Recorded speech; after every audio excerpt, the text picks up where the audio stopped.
दृश्य: कक्षा में गुरु कबीर जी बैठे हैं और छात्रा वंशिका पाठक प्रश्न पूछ रही है। 1. जीवन परिचय। वंशिका पाठक: गुरुजी, महादेवी वर्मा कौन थीं? कबीर: गुरुजी बेटा, महादेवी वर्मा हिंदी साहित्य की महान कवयित्री और लेखिका थीं। उनका जन्म 26 मार्च 1907 को फर्रुखाबाद, उत्तर प्रदेश में हुआ था। उन्होंने बचपन से ही कविताएं लिखनी शुरू कर दी थीं। वंशिका पाठक: गुरुजी, उनका निधन कब हुआ? कबीर: गुरुजी, उनका निधन 11 सितंबर 1987 को इलाहाबाद, प्रयागराज में हुआ। 2. साहित्य परिचय। वंशिका पाठक: गुरुजी, साहित्य में उनका स्थान क्या है?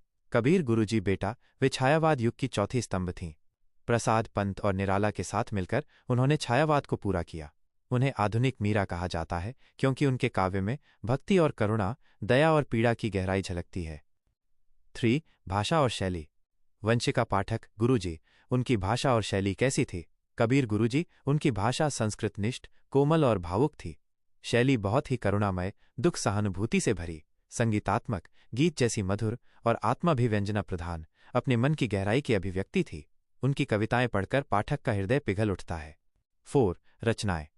वंशिका पाठक: गुरुजी, उनकी प्रमुख रचनाओं के नाम बताइए। कबीर: गुरुजी माइनस। हाँ बेटा सुनो माइनस। काव्य: निहार, रश्मि, नीरजा, दीपशिखा, संध्या गीत। गद्य: अतीत के चलचित्र, पथ के साथी, स्मृति की रेखाएं, मेरा परिवार। संस्मरण: श्रृंखला की कड़ियां। 5. साहित्यिक स्थान। वंशिका पाठक: गुरुजी, हिंदी साहित्य में उनका स्थान क्या है? कबीर: गुरुजी बेटा, महादेवी वर्मा हिंदी साहित्य की सर्वश्रेष्ठ कवयित्री मानी जाती हैं।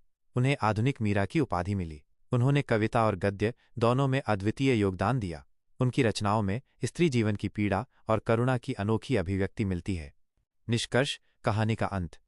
वंशिका पाठक: गुरुजी, अब तो मुझे महादेवी वर्मा का जीवन परिचय याद हो गया। कबीर: गुरुजी शाबाश वंशिका पाठक। याद रखो, महादेवी वर्मा केवल कवियत्री ही नहीं बल्कि स्त्रियों की पीड़ा की आवाज़ और हिंदी साहित्य की अमर लेखिका थीं। और हाँ, कबीर सर की कहानियां बातों बातों में याद करवा देंगे। Just MS degree college gate, Madhonagar, Saharanpur, Uttar Pradesh. संक्षिप्त रूप: शॉर्ट नोट्स। 1. नाम माइनस महादेवी वर्मा। 2. जन्म 26 मार्च 1907, फर्रुखाबाद, उत्तर प्रदेश। 3. मृत्यु 11 सितंबर 1987, इलाहाबाद, प्रयागराज। 4. साहित्य परिचय। हिंदी के छायावाद युग की चौथी स्तंभ, प्रसाद, पंत, निराला, महादेवी मानी जाती हैं। इन्हें आधुनिक मीरा भी कहा जाता है। 5. भाषा शैली: संस्कृतनिष्ठ, भावुक, कोमल, करुणामय, संगीतात्मक और आत्माभिव्यंजना, अपने मन की गहरी भावनाओं की अभिव्यक्ति प्रधान।